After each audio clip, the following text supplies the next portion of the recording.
ka njerëz që i vejnë në diskutim disa lajme ose disa njohuri të cilat i ka sjell profeti alayhis salam. Lajme ose njohuri të cilat përmenden ose në Kur'an ose në hadithet e profetit alayhis salam. A e përmbushin besimin këta njerëz, pra që vejnë diskutim lajme, hadithet profetit alayhis salam ose njohuri pra që na ka treguar për to profeti alayhis salam? Pjesë dëshmisë që Muhamedi është dërguar Allahut është edhe pranimi i lajmeve dhe njohurive që ka sjell profeti Muhammed sallallahu alaihi wasallam nga Zoti i gjithësisë. Kështu që kush nuk i pranon lajmet dhe njohuritë që ka sjell profeti Muhammed sallallahu alaihi wasallam, ai nuk e përmbush dëshmi. Sepse ai ka sjell vërtetën nga Allahu. Si mundet që njeriu ta pranoj Muhamedit si dërguar Zotit, por nuk e pranon për shembull njohuritë e Kuranit. Atëherë kjo është kundërthënie. Prandaj Allahu thotë në Kur'an: "Walladhi ja'a bis-sidqi wa saddaqa bihi ulaika humul muttaqun." Ai që solli të vërtetën për profetin Muhammed dhe ata që i besuan, muslimanët. Ai besuan Muhamedit sallallahu alaihi wasallam. I besuan lajmet dhe njohuritë, besuan të vërtetën. Këta janë të devotshmit, që shpëtojnë nga dënimi i Allahut, që mbrojnë veten nga dënimi i Allahut dhe fitojnë mirësitë e Allahut të lartësuar. Kështu që duhet patjetër që njeriu të pranojë Muhamedit sallallahu alaihi wasallam dhe të pranojë gjitha njohuritë që ka sjellë profeti. Dhe njohuritë vërteta janë ato që lajmet vërteta janë ato që përmenden në Kur'an, që Kur'ani është i gjithë i saktë, dhe që përmenden hadithet e sakta të profetit Muhammed sallallahu alaihi wasallam. Nuk lejohet që njeriu të refuzojë diçka që ka sjellë profeti Muhammed sallallahu alaihi wasallam. Dikush thotë, unë pranoj Muhamedit sallallahu alaihi wasallam si dërguar të Allahut, por lajmet e Kuranit dhe njohuritë e Kuranit, po kështu dhe lajmet dhe njohuritë që sjellën hadithet e profetit Muhammed sallallahu alaihi wasallam, do t'i shikoj sipas logjikës time. Çfarë duket mua e pranueshme logjikisht, unë do e pranoj. Ato që nuk duket mua, unë do ta refuzoj. Kjo logjikë është shtrembruar, nuk është e saktë. Njëri i tillë, gjatë, po të themi domethënë, po t'jap një shembull për ta kuptuar, me dy njerëz. Njëri prej tyre i smur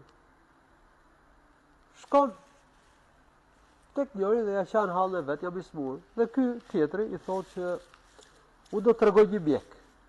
Shumë i aftë, shumë i Zotit. Shko tek ai, tregoja smundjen që ke, edhe ai do të tregoj se çfarë do të bash.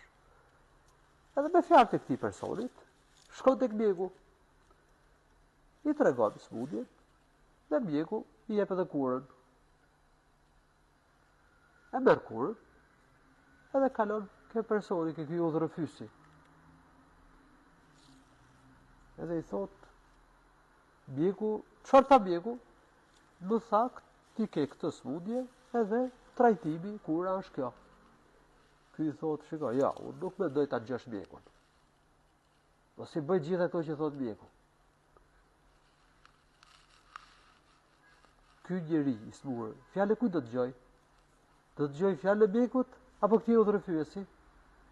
Logjika të thotë që duhet me dëgju mjekun. Udhërëfyesi e kreu punën, çka ke mjeku? Kështu që mendja ne na çon tek Zoti, tek profeti Allah, tek mesazhi hyjnor. Ka të vërteta që nuk i kap media. Se me media njerëzit kanë prodhuar gjitha fet.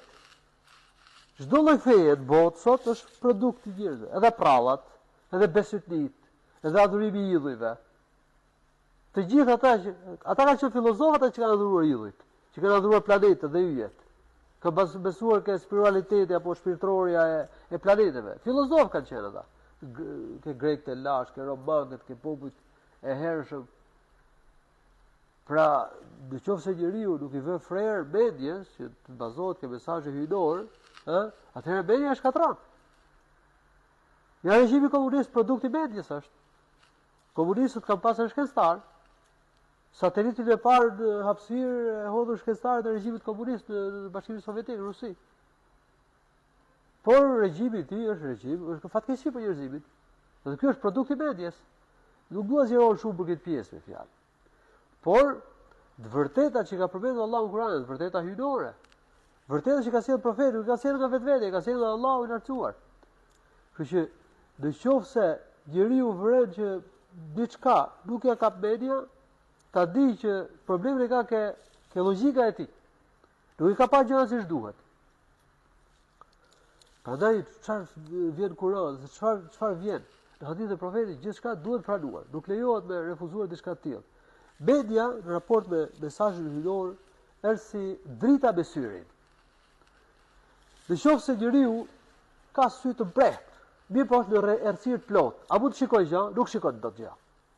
I duhet çfarë dritë? Dritë feneri, rrezet e diellit, në mënyrë që të shoh. Nuk vepron syri, nuk shikon, pa dritë. Edhe media, sado që njeriu të jetë i mençur. Në qoftë se nuk ka dritën hyjnore Kur'anit, mesazhin hyjnor, ai nuk e arrin dot vërtetën. Dhe prandaj konstatojmë, ka njerëz, ka shkencëtar, ka filozof, ka njerëz të mençur në botë, ka pas edhe filozofë të shkuarën, ka dhe kohën tonë, po janë larg vërtetës, janë larg udhëzimit. Nuk do arrin xhenet, do shkojnë janë në xhenet, pse shejtojnë mendjen. Duhet që njeriu ta pranojë se syri nuk e ka gjithçka syri njeriu. Nuk e sheh gjithçka, dhe ta pranon gjithë. Edhe veshi nuk gjon gjithçka, edhe pranon gjithë. Edhe aftësitë fizike që kemi, fuqia, nuk arrin me bëj gjithçka. Po media ka gjithçka. Shkencëtari, filozofi, që ose kush do qoftë, nuk pranon mesazhin hyjnor, çfarë thot? Apo thot mesazhi hyjnor duhet të illushtrohet medias time? Çfarë duhet të pranoj, çfarë duhet të pranoj? Thot që media ka gjithçka. Po aftësitë e njeriut janë të kufizuara, se mund të ka media gjithçka. Ne e pranojmë që aftësitë e njeriut janë të kufizuara, atë si ka mundësi që media nuk është e kufizuar? Ai që di gjithçka vetëm Allahu.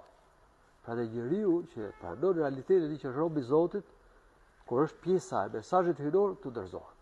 Dorëzohet për Allah. Dhe Islami do thotë në shtrim, dorëzim ndaj Allahut subhanahu wa ta'ala.